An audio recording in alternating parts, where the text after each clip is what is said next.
ভাই তোমরা চারিদিকে শুধু দৃশ্যটা একবার দেখো, মানে কি হারে জল হচ্ছে আমাদের বাড়ির পাশে। এদিকে দেখতেই পাচ্তেছো, এই যে আমাদের এখানে বসার জায়গা, একটা দাঁড়িয়ে পাখিও চলে যাচ্ছে ঘরে বাসা বাঁধার জন্য, দেখছো? মানে আর কি বলবো, জল জমে আছে পুরো এদিকে। এখন আমাদের এই সময় না এখানে প্রচুর মাছ হয়, প্রচুর মানে প্রচুর। আমি রেডি হয়ে যাব, তোমার দেখাচ্ছি দাঁড়াও।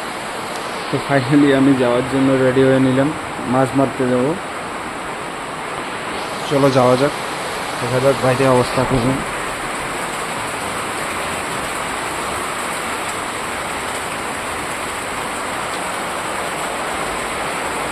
এই যে মাছ মারার জন্য পেপাই।